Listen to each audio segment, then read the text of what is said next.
What? Do I want a fun fact? Yeah, sure, I want a fun fact. Huh? The American troops at Messina are exactly the same distance from Berlin as the Soviets at Orel. Yeah, no, that's a good one. Yeah, I wonder if they'll ever have a race or anything like that. Yeah? All right. Yeah. August 27th, 1943. It might seem like a broken record because I've led off with this same hook several times already the past 2 years. But it's happened again. This week, Kharkov changes hands.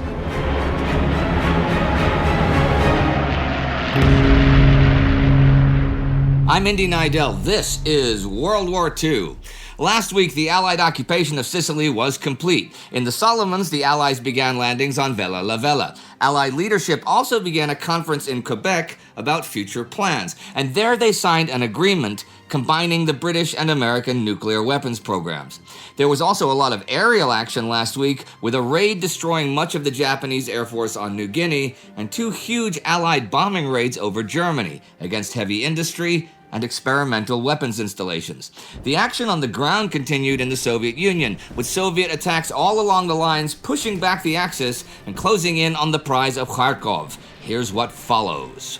The Allies' Quadrant Conference in Quebec comes to an end this week on the 24th. There is still, however, not any real consensus on a strategy to retake Burma and really bring China fully into the combined war against Japan. Claude Auchinleck, Indian theater commander, is opposed to the Anakim offensive plan proposed in January at Casablanca because he doesn't think they have enough naval resources like landing craft. That plan calls for a British amphibious assault on Rangoon and attacks up the Irrawaddy River, simultaneous with US-backed Chinese assaults southward. British Prime Minister Winston Churchill favors the Culverin plan to take the north of Sumatra and use the air bases there to hit Singapore and Rangoon, saying we should be striking and seizing a point of our own against which the Japanese would have to beat themselves if they wished to avoid the severe drain which would be imposed on their shipping by our air action from Sumatra. But the Americans are against this, thinking it more about Britain retaking lost colonial possessions than reopening the overland Burma Road to China, which Chinese nationalist leader Chiang Kai-shek has made a condition for committing his forces. Churchill then proposes an alternative, which I touched on a couple weeks ago, Ord-Wingate's long-range penetration plan, which would use both regular and irregular guerrillas and air power to strike deep in the enemy rear, disrupting logistics and creating exploitable situations for Army units. He does a good enough job explaining this that U.S. Air Force's Chief Henry Arnold says he'll provide the air support, and Army Chief of Staff George Marshall will, soon enough, form an Army composite unit that will specialize in such tactics. But they don't agree on full operations. What they do agree on is the appointment of Louis Mountbatten as Supreme Commander of the Southeast Asian Theater. He's related to the King, and he's a naval war hero, but he was going to need all his charm and ability to win American and Chinese cooperation to get the war finally moving against Japan in an area that had been plagued by a lack of resources and constant inter-allied bickering. The Quadrant Conference specified that his main effort must be towards reopening the Burma Road. His deputy chief is American Albert Wiedemeyer, and Joe Stilwell remains at his post as Chiang's chief of staff and commander of U.S. forces in China. On the 23rd, American President Franklin Roosevelt seems alarmed at the change of the situation in Eastern Europe, telling Churchill that the troops of the Western Allies need to be ready to get to Berlin as soon as the Soviets, or before.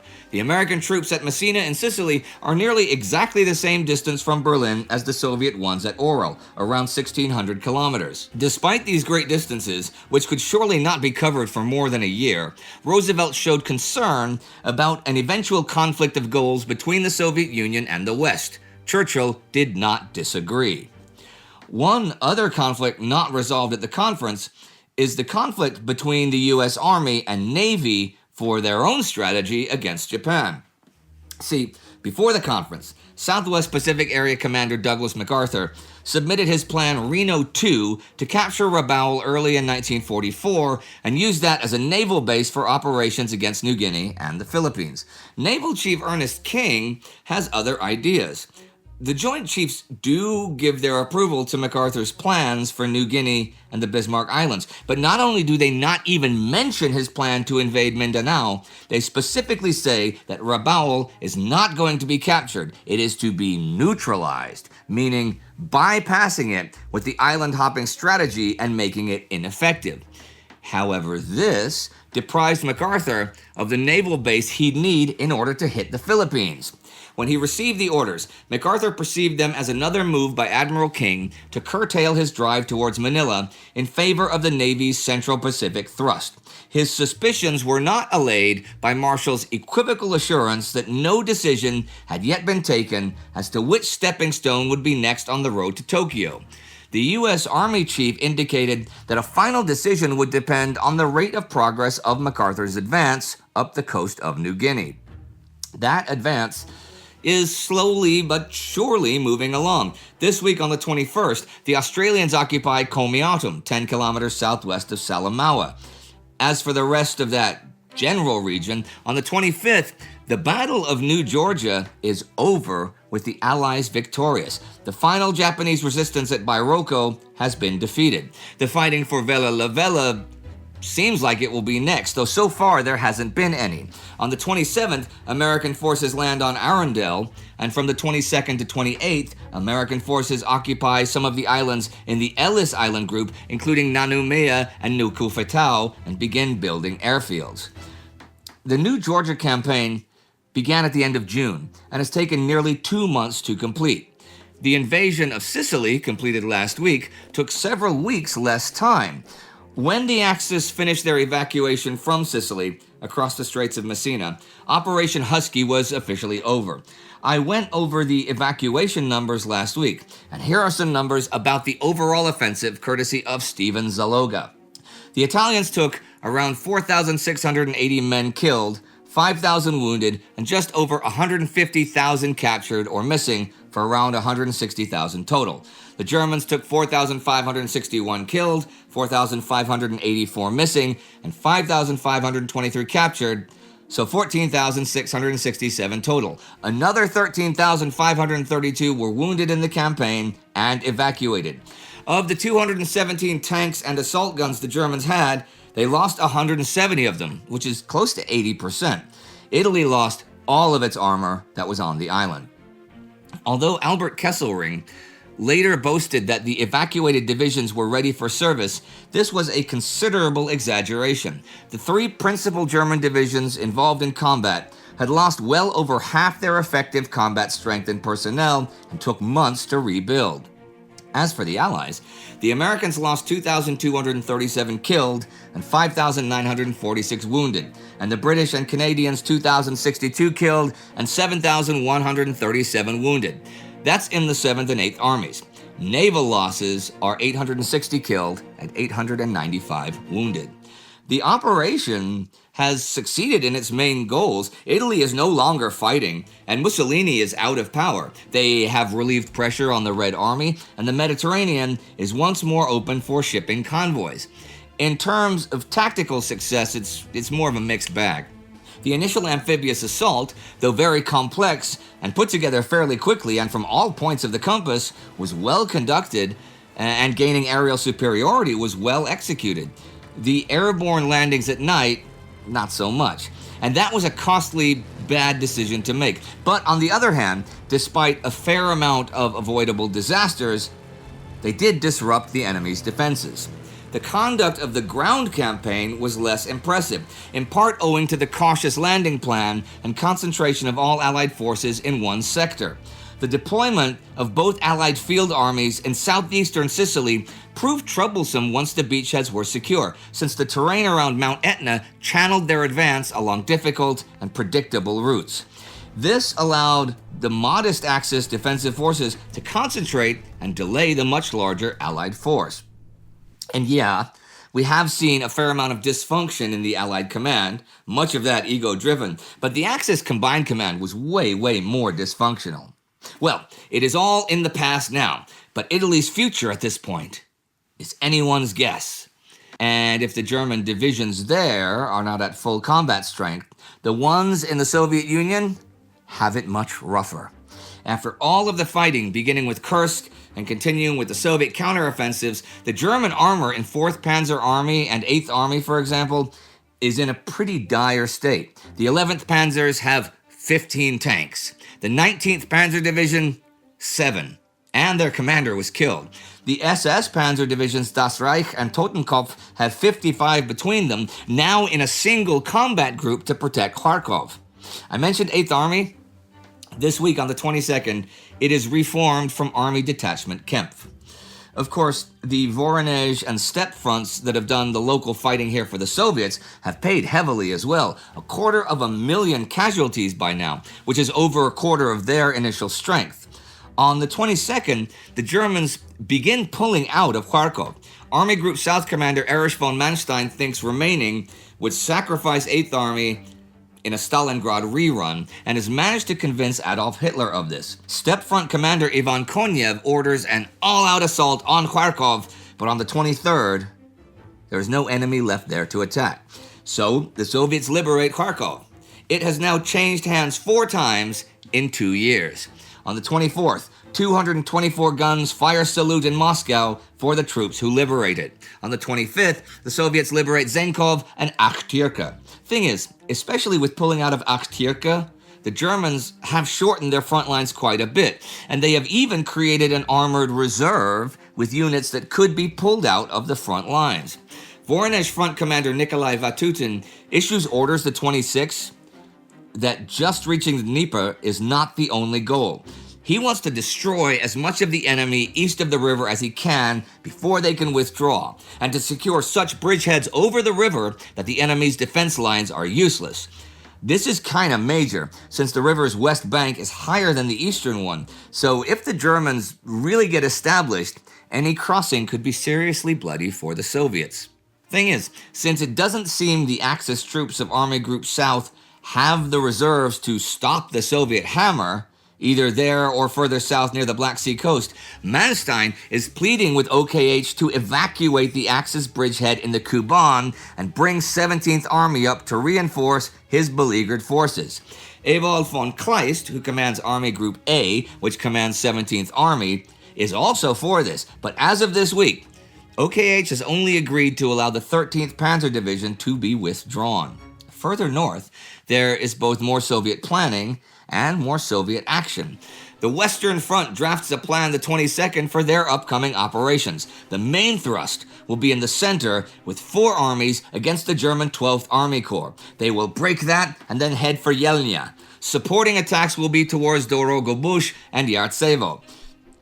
However, the units on both sides are way below strength, so this phase of the offensive will likely be just a last man standing kind of thing. The Soviets do, though, manage to beef up their local air power. The Red Army also used the interregnum to settle scores in liberated territory. People who had collaborated with the Germans were identified and dealt with by summary justice. In the village of Osinovka, a village elder who had cooperated with the Germans was hanged, and a sign was affixed to his corpse that read, "For betrayal of the motherland, death." Now that the Red Army was advancing westward, its leadership was intent that whoever had consorted with the occupation should be rooted out and eliminated. The Kalinin front is rested up already by midweek, and they renew their offensive the 25th, attacking the same front they attacked last week. But in 5 days of fighting, they will create a small bulge, and not much else except for a bunch of dead bodies. Konstantin Rokossovsky's Central Front attack has been delayed for a week by shortages of fuel and ammo, but it goes off now the 26th towards Sevsk with 3 armies. Today on the 27th, he throws in 2nd Tank Army as well. They take a beating, but they take Sevsk and are slowly advancing as the week ends. You know, the Red Army has done a good job of following their overall plan the last couple months, stopping the German attacks at Kursk and making them batter out their strength, and then turning to the offensive. So what's next? Reaching the Dnieper seems the obvious thing to try. Soviet Marshal Georgy Zhukov goes to Moscow the 25th to talk to Joseph Stalin about things. See, he and his staff are pretty sure that the Axis are not in any position to make new offensives, but that they still do have plenty of strength for an active defense. Stalin wants a speedy offensive to kick the enemy out of the Donbass before they can launch a full scorched earth campaign and destroy local assets. He is aware that such an immediate offensive will likely result in heavy losses, but feels this is offset by the damage done if the Germans continue destroying everything. Zhukov is tasked with figuring out just what would be needed to get the Voronezh, Steppe, Southwest, and Southern fronts back into combat shape in terms of tanks, ammunition, men, and big guns, and get the offensive going ASAP.